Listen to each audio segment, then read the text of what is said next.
네, 안녕하세요. 이주연입니다. 네, 안녕하세요. 김선민입니다. 네, 안녕하셨어요? 네. 소장님 오늘도 좋은 책 네. 소개해 주신다고 하셨는데 네, 어려운 책인 것 같은데요. 네, 이 책은 프리토프 카프라의 네. 현대 물리학과 동양 사상이라고 해서 요즘에 그 물리학으로 어떤 동양 사상을 설명하는 그런 많은 여러 가지 정보들이 나오는 거 아시죠? 그래서 이 책에 대해서 구체적인 소개는 다음 편으로 미루고요. 일단 이 책에 작가가 이제 어떤 우리 살아가는 철학적인 부분을 현대 물리학적인 측면까지 갖고 와서 설명하고 있는데요. 이 책을 번역하신 분이 또 어떻게 말씀하셨냐 하면 이렇게 광대한 우주 공간에 티끌처럼 떠도는 지구 이 표면에 우리가 살고 있는데 그 지구 표면에서 일순간을 살다가는 우리의 존재의 의미가 무엇이냐 하는 원초적인 질문이 다 있지 않느냐, 그거에 대해서 우리 생각해보자 라고 얘기하면서 그런 존재의 의미는 객관적인 것의 합리적인 이해에서 찾아지는 것이 아니라 주관적인 체험에서 찾아진다. 어떠한 느낌을 갖느냐 하는 주관적인 체험에서 찾아진다. 그런데 그걸 어디를 통해서 하냐면 예술을 통해서 한다 라는 표현을 하고 있어요. 그래서 이렇게 어떤 존재의 의미에 대해서 탐구하시는 분들이 예술의 중요성을 많이 이야기하고 있거든요. 그런 부분들이 이제 공통적으로 이렇게 아르투어 쇼펜하우어도 그렇고 또 지난번에 말씀드린 이 질 들레즈 이 철학가들도 예술의 중요성을 다 이야기하고 있어요. 특히 쇼펜하우어는 많이 아시죠? 염세주의 철학가.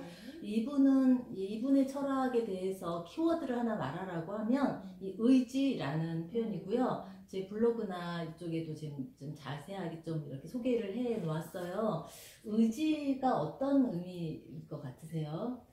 의지가 약간 좀 의식적으로 뭔가 강력하게 뭔가를 해야 되면 좀 마음가짐, 그쵸. 네네. 이런 느낌이 우선은 그쵸. 네네. 그렇게 이제 보편적인 느낌을 말씀해 주셨고, 작가님도 아시겠지만 이 쇼펜하우어가 말한 의지는 어떤 무의식적인 부분을 말하고 있어요. 그리고 우리가 보통 생각하는 의지라는 어떤 말 뜻하고는 좀 다른 쪽인 거죠. 좀 더 말씀드리면 이 쇼펜하우어의 영향을 많이 받은 프로이트가 말하는 그 무의식이 바로 이 쇼펜하우어의 의지라는 뜻인 거예요. 어떤 욕망에 내재되어 있는 충동적인 욕망. 근데 사람은 그런 강력한 무의식 속에 숨어있는 그 욕망에 의해서 행동을 하게 된다라고 쇼펜하우어는 계속 이야기하고 있거든요. 그래서 이 쇼펜하우어는 그 불교의 철학을, 불교를 유럽 쪽에 전파시킨 굉장히 중요한 역할을 했던 철학자로도 많이 알려져 있고, 알고 보면 이 쇼펜하우어는 그 불교에서 말하는 내려놓음이라든지 어떤 욕망을 좀 이렇게 자제시켜야 되는, 이 의지를 내려놔야 된다라고 일관되게 이야기하고 있어요. 그러면서 하는 말이 예술을 통해서 할 수 있다. 그런데 이분은 그 예술을, 그런 욕망을, 의지를 내려놓을 때 예술을 통해서 좀 마음을 텅 비우고 내려놓을 수 있다. 마음을 좀 조용하게 가라앉힐 수 있다. 이런 측면에서 예술의 중요성을 이야기하고 있습니다.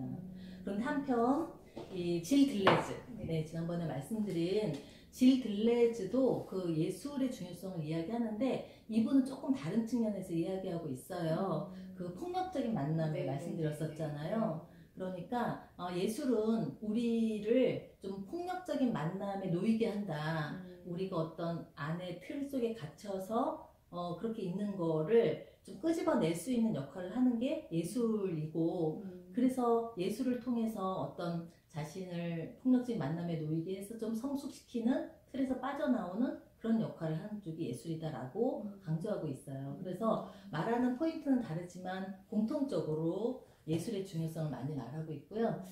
그러면서 보면은 제가 예술에 대해서 나는 좀 예술을 어떻게 접하고 있나를 한번 생각해 봤어요. 근데 작가님은 뭐 음악, 뭐 미술 어떤 게 좀 더 어떠세요? 저도 아직은 막 깊이 있게 아는 건 아닌데 이제 음악 뭐 듣는 것들 좋아하고 미술 작품 감상하는 것도 좋아하는데 그렇게 아직은 깊이 있게까지 하진 않는 것 같아요. 저도 사실 이제 저희 아이들은 좀 음악에 대해서 관심이 많이 있는데 저는 사실 좀 잘 모르겠더라고요. 그래서 뭐 가족들이 뭐 오페라 감상하러 간다 그러면은 뭐 본인들이 이제 다 예약한 거를 따라가는 정도고 뭐 그다지 100%잘 못 느꼈었거든요. 또 한편으로는 이제 항상 그걸 결정을 할 때 어느 정도의 규모인지, 어느 정도 유명한 사람이 나오는 건지, 제일 뭐 큰 사이즈의 공연을 보러 가는 게 좋다고 뭐 이렇게 생각을 하기도 한 적도 있었는데, 얼마 전에는 굉장히 좀 소규모의 가족 단위의 오페라 트란도트를 본 적이 있어요. 작년 네. 여름에. 규모가 크지 않고, 그리고 국내 또 사실 이렇게 생각하면 안 되지만 왜 뭐 해외에서 초빙되어 온 유명한 가수들이 더 훌륭하다 이렇게 생각한 적도 한때 있었거든요. 네네. 근데 그때는 국내 오페라단이 하는 오페라 보러 갔는데 정말 너무 즐거웠어요. 너무 그 적당한 사이즈에 적당한 음량에 그만큼의 그 크기로 저한테 오는 그 감동. 그래서 시적절하다라는 표현을 쓰면서 그때도 한번 제가 칼럼을 써놓은 적이 있었는데요. 그런 식의 그 일상에서 느끼는 예술의 힘이 어떤지를 좀 느꼈고, 하나 더는 좀 나한테 맞는 거창한 것이 아닌 일상 속에서의 예술의 경험이 네. 어떤 하루하루 나를 좀 일깨우는 그런 역할을 하는 게 아닌가, 그런 생각까지 해봤습니다. 네. 그러면 다음 시간에 또 새로운 책으로 만나 뵙겠습니다. 네, 네, 감사합니다. 감사합니다.